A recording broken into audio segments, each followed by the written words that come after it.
رب ذوالجلال یو حکم متوجی کیږي بنده ته چې بنده تو قربانی وکا دا الله رب ذوالجلال د رضا د پاره خپل یو 100 روپے دا خرج کا او یو ساروی حلال هغه ذبح کا چې هغه د شریعت مطابق دي چې کوم شرایط شریعت مقرر کړی دي اوس دا حکم بنده ته متوجه شو فصل لربک وانحر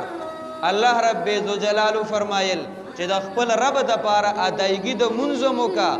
ماندار چې بدنی عبادتونه پورا کا وانحر او قربانی هم کا ماندار چې مالی عبادتونه متوجی کیږي نو داغه ادایګي مو کا هر قسم عبادت پورا کا نو بنده ته دغه حکم د الله رب ذوالجلال متوجه شو چې ته قربانی وکا او ته یو حلال ساروی هغه ذبح کا اوس بنده دغه حکم او دغه عمل سر ترسي پدې کې الله رب ذوالجلال دغه خوشاله دی او دا عمل سوسنی نه دی دا د حضرت آدم علیه السلام نه دی هغه وجود شته دی قران کریم کې الله رب ذوالجلال فرمای د حابیل او د قابیل متعلق اذ قربا قربانا فتقبل من احدهما ولم يتقبل من الاخر د دوانو قربانی کړي و د الله د رضا د پاره د یو نه قبول کړي شوی و او د بل نه قبول کړي شوی نه و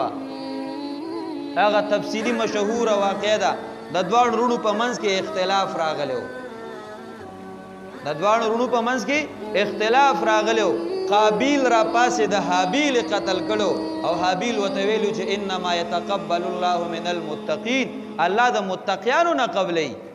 چې کوم خلق خالص او مخلص د الله د رضا د لپاره قربانیو کې الله دا غنه قبلې دې کې زما سو ګناه چې الله پاک زما قبول کړه او ستاغه نه د قبول کړه دا خدای الله کار دی ستاد عمل بنیاد به خالص د الله د لپاره نو زما هغه به وو بس الله قبول کړه نو د هغه دور نه د قرباني تصور شته دی چې د الله د لپاره قرباني کیږي او بیا الله رب ذوالجلال حکم کو وانحر چې تاسو قرباني وکوي نه توې کې دا د الله حکم را لې نو دا حکم پورا کول اوس چا باندې د شرایط او د شریعت پرانا کې وجوب را لې هغه به دا عمل کوي دا د غزي موارد چې دی وینه توې کې او قران کریم کې الله رب ذوالجلال فرمایل لن ينال الله لحومها ولا دماؤها ولكن يناله التقوى منكم کتا سو دا قربانی کوي دا خپل پیسې مو استعمال کړلې او دا وینم تو یکړه نو ګوره دا یاد ساتي چې هرگز الله پاک ته نه دغه وینې رسی او نه دغه غوخه رسی ځکه د وینو غوخو ضرورت الله ته نشته ولكن يناله التقوى منكم لیکن الله تک رسیږي نو زما او ستا تقوا به رسیږي چې دا عمل په څه بنیاد باندې موتا کړی دی خالص او مخلص د الله د رضا لپاره کړی دی د شریعت حکم مو ګڼل دی او کنه د خپل برادرې او د گاونډګیره او د کلیوالې په بنیادم کړی دی او په دې بنیاد مې کړی چې خلک پسوي چې دې قرباني نه کوي نو د خلکو د وجه نه مې قرباني وکړه یا په دې بنیاد باندې مې کړی دی چې لګه غوخه برا تراشي نو بیا د اختر ورځ شپې دي نو خو خوراک په غوخه برا کړ ډيري یا د قرباني غوخه ډیره مزیداري په دې بنیاد باندې دې کړي دي نو الله وی ګوره په دې بنیاد به نه کې ولکه ینالو التقوا منکم الله پاک زما استاد نیک عمل چې په اخلاص د الله د پاره الله تعالی رسیږي الیه یسعد الکلم الطیب والعمل الصالح دا الله پنځ مقبول سړي کلمه طیب دي چې ته خو نه وکي د لا اله الا الله ذکر وکي د سبحان الله ذکر وکي کل وینا د شریعت مطابق وکي هغه د الله پنځ مقبول ګرځي والعمل الصالح تا نیک عمل کړي دي د الله پنځ باندې هغه مقبول ګرځي کچرته داسې نه چې د الله د رضا مطابق نه د استابه کې نور اغراض او مقاصد تړلې دي ناغه د الله پنځ باندې مقبول نه دی بلکې هغه مردود دی او د هغه په مقابله کې به تا ته سزا میلاویږي ځکه تا د شریعت لارم پرې خو د الله رضا دې پرې خو دا نو دا د الله پاک حکم متوجه شه بنده ته د دې ادایګي وکي په احسنه طریقه باندې چې کوم شریعت تعالی مطالبه کوي، کومه تقاضا شریعت کوي په هغه طریقه باندې به د دې ادایګي کې. حضور علیه الصلاۃ والسلام مبارک صحابه کرام رضوان الله تعالی علیهم اجمعین هغې ته د قربانۍ ترغیب ورکو، قولا هم عملا هم. حضور علیه الصلاۃ والسلام مبارک په خپل عمل سره وښودل چې قرباني کړې ده، او اسې قرباني نه، قرباني په دې اندازې کړې ده چې چیلی یا ګډان حضور علیه الصلاۃ والسلام مبارک ذبح کو، یوې د خپل طرف نه ذبح کو او بلې ذبح کوي یا الله دا زما د امت د طرف نه. او بعض روایتونو کې راغلی حضور علیه الصلاۃ والسلام مبارک فرمایل یا الله دا یو زما له طرف نه او دا بل قربانی زما د امت د هغه خلکو د طرف نه چې چا د قربانی وس نه کیږي. نو حضور علیه السلام مبارک په خپل عمل سره وښودل، خپل هم قربانی کړي، چرته پرېښې نه ده. اگر چې په حضور علیه السلام مبارک قربانی وجوب نو راغلی، دون مالداري ته د الله پیغمبر نه دی رسیدلی چې قربانی کول په واجب شي، نه، دا غوی زندگی خو د مسکینه او د فقر زندگی وا، خو بیا هم قربانی چرته پرېښې نه ده. نو په خپل عمل سره امت ته وښودل چې د الله پیغمبر همیشه قربانی کړي، چرته پرېښې نه ده، د خپل طرف نه هم کړې ده او د امت د فقراو د مساکینو له طرف هم کړې ده چې یا الله پاکه دا ثوابونه هغې ته هم میلاو شي. د دې وجې نه د چا چې وس نه کېږي نو هغه دا ډایلا کې نه وایي چې یاره بس قرباني م نه کړو، لمې غواړي چې م کړې وې، او یا نور خفګانونه نه، بس چې وس دې نه کېږي الله وي ستا وس نه کېږي نو مه کوه که نه، دا هم د الله حکم دی. وس دې کېږي نو الله وي وکړه، دا هم د الله حکم دی. نو که وس دې نه کېږي هم خوشحاله شه، د الله حکم درته متوجه دی. شریعت وی چې وس دې نه کېږي بس مه کوه، بس ته دا اراده وکړه چې د شریعت مطابق مې عمل وکړو، وس مې نه کېږي نو ځکه مې ونه کړه، هم د الله خوشحاله دی. چې وس دې کېږي نو وې که او دا پړه کې ووایه چې الله ویلی دي د شریعت مطالبه ده ځکه مې پې عمل وکړو، هم د نه الله خوشحاله دی. خو د شریعت دې کرښې او دایرې ته ځان راکاږه، بس تا نه الله خوشحاله دی. د شریعت ته ځان جوړوه، د شریعت په رڼا کې اوسېږه، تا نه الله خوشحاله دی. نو حضور علیه الصلاۃ والسلام مبارک په خپل عمل سره وښودل، او چې کله خپل قول سره وینا وکړه صحابه کرامو ته وفرمایل چې قربانۍ د عمل پکار دی. نو صحابه کرامو بیا تپوس وکړو ما هذه الاضاحی یا رسول الله، اے حضور علیه الصلاۃ والسلام مبارک دا قربانی دا په څه بنیاد باندې کوو، دا څه عمل دی، بنیاد یې څه دی؟ حضور علیه الصلاۃ والسلام مبارک فرمایل سنت ابیکم ابراهیم، دا خو ستاسو د پلار د ابراهیم علیه السلام طریقه ده،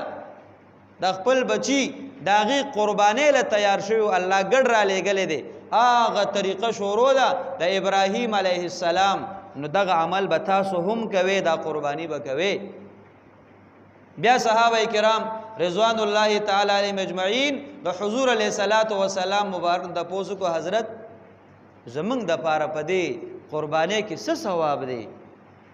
څه اجرونه دي؟ په مختلفو روایتونو کې د قربانۍ اجرونه راغلي دي، په مختلفو روایتونو کې. لکه په دې روایت کې راغلي دي چې کله صحابه کرامو تپوس وکړو نو حضور علیه الصلاۃ والسلام مبارک ورته وفرمیل چې کم څاروي تاسو ذبح کوئ